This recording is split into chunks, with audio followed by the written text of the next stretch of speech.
Você já parou para pensar como funciona um curso de medicina? Bora lá.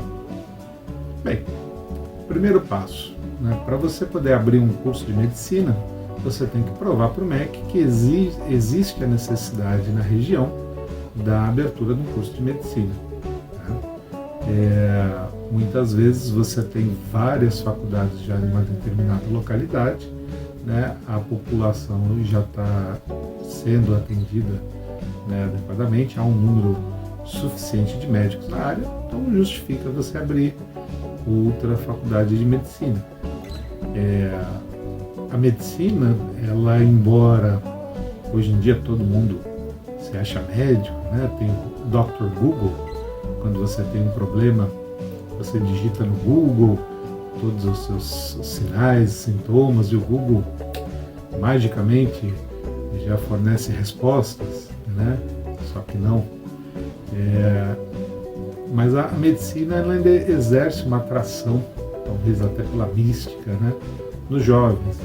Então, obviamente, né, no mercado existem vários grupos educacionais, né, privados, e por ser um curso muito rentável, né, todos querem abrir, né? Então é importante até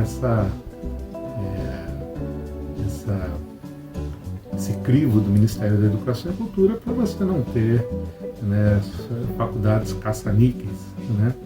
Na minha opinião, até seria fundamental que nós tivéssemos um exame a exemplo da Ordem dos Advogados, né? O médico, quando se forma, presta aquele exame, né? Então aquela faculdade que foi deficiente em formar aquele médico, ela vai se destacar no mercado por incompetência e naturalmente vai sair do mercado, né?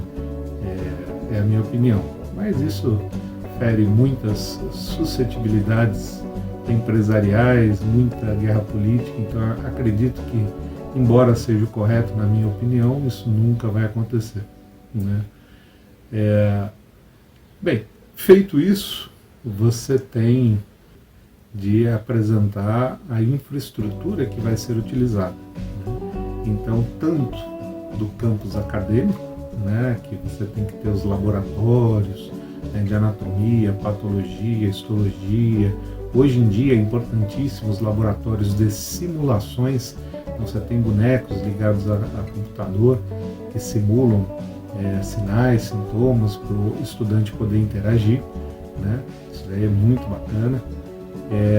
Você tem que ter o número de salas de aulas adequadas, né? Se for um curso de medicina que atue na aprendizagem baseada em problemas, você tem que ter salas menores para que você possa, né, fazer os grupos de tutoria, que geralmente tem 6, 7, 8 alunos junto com um tutor, né, o novo nome do professor, né, nessa metodologia. Você tem que ter os auditórios para as grandes palestras e por aí vai. Outra coisa da infraestrutura, você tem que ter os hospitais, você tem que oferecer um X número de leitos para cada matrícula que você concede, né? Você tem que ter as unidades básicas de saúde e as UPAs que vão servir de campos de estágio, né? Você tem que ter também o número de professores adequados. Lembrando que quando você utiliza em concomitância ao método tradicional as metodologias ativas de ensino, isso aumenta bastante o número de professores, de tutores, né? Então você tem que dividir a turma em turmas, em grupos menores, e você tem que colocar um tutor para cada 6, 7, 8 alunos, né? Você tem que ter nesses professores também um número mínimo de mestres e doutores, né? No mínimo um especialista tem que estar compondo, mas você é pontuado de acordo com o MEC pelo número de mestres e doutores, né? Então isso é importante também. O corpo diretivo, né, ele tem que estar estruturado para poder atender, principalmente no começo do curso, né, necessidades pontuais, né? Você vê agora, nós tivemos aí em 2020, né, o coronavírus, que ela obrigou todos os cursos, né, de uma forma geral, a diminuírem as aulas presenciais. Então você precisa, né, óbvio, todos os cursos precisam de uma rapidez, mas a medicina, pelas peculiaridades, você precisa de decisões mais rápidas, né? E o curso de medicina é um curso em período integral. Ele ocorre, né, nos 6 anos de duração, no período da manhã, no período da tarde, e muitas vezes existem ainda atividades à noite, como disciplinas eletivas, atividades em laboratório, no anatômico. E quando não ocorre isso, o aluno ainda precisa estudar o que foi ministrado durante o dia para poder consolidar esse conhecimento, fazer uma formação de fato. Antigamente, né, a gente tinha a divisão clássica do ciclo básico e do ciclo clínico, né, que eram 2 anos para o ciclo básico e o resto para o ciclo clínico, né. Hoje em dia, embora ainda exista uma certa divisão, procura-se horizontalizar mais o processo para você ter uma aproximação desde o começo com a prática e você inserir o aluno no contexto já do paciente desde o começo, né?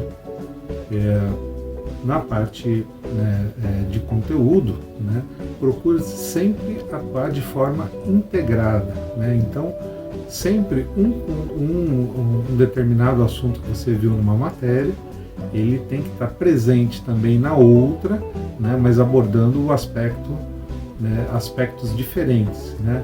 É impossível você decorar, né? Então, a melhor proposta didático-pedagógica, ela é sempre acumulando conhecimentos, né? Você vai ver a mesma matéria várias vezes, né, os mesmos tópicos, mas sempre sob uma visão diferente, uma perspectiva diferente, né? E sempre aproximando isso da prática médica, né? É feito também um teste do progresso, né?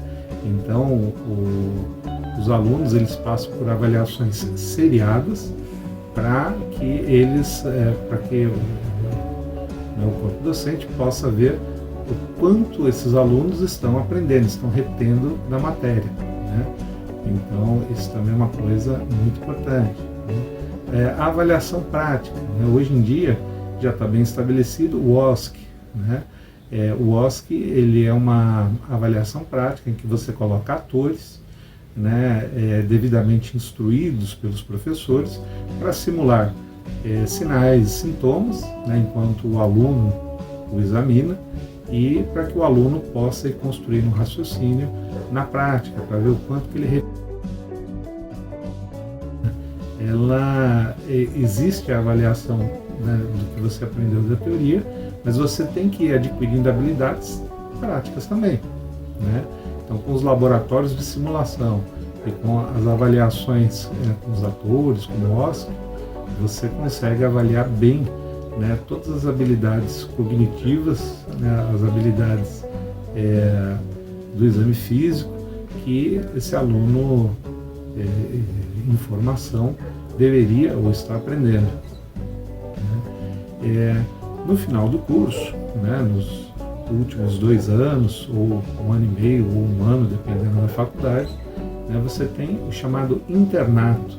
No internato você ainda continua com aulas, né, mas aulas teóricas, né, mas numa abordagem mais voltada para a prática.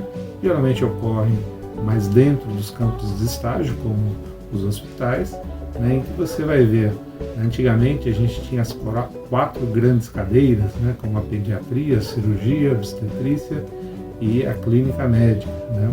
Hoje em dia ainda é a tônica, mas você passa bastante em subespecialidades, né. Feito isso, né, o aluno sempre nesse processo avaliativo, ele está formado como médico generalista, né. Não é clínico geral, não é clínica médica, né? Clínica médica, a gente vai fazer um vídeo sobre isso, é uma especialidade, né? Você tem que fazer prova de título, você é um especialista em clínica médica. Quem se forma não é especialista em clínica médica, né? Quem se forma é generalista. E aí, na sequência, esse aluno vai tentar fazer ou as especializações, ou as residências, ou a pós-graduação, dependendo da área que ele escolheu, né? Então, é um processo aí de aproximadamente uns 8 anos, mais ou menos, para o indivíduo estar minimamente preparado para atender a população, né? E, infelizmente, né, apesar de todo esse esforço, muitas vezes o profissional ainda não é reconhecido, né? Então, tem muita coisa ainda para mudar, muita coisa que pode ser feita, né? Como falei, esse exame de ordem eu acho que seria muito produtivo, muito bom para a sociedade, até para colocar os pingos nos is, quais são as instituições boas, quais as instituições que precisam melhorar, né? E por aí vai. É um assunto extenso, mas acho que deu para a gente dar uma pincelada, ok? Abraço.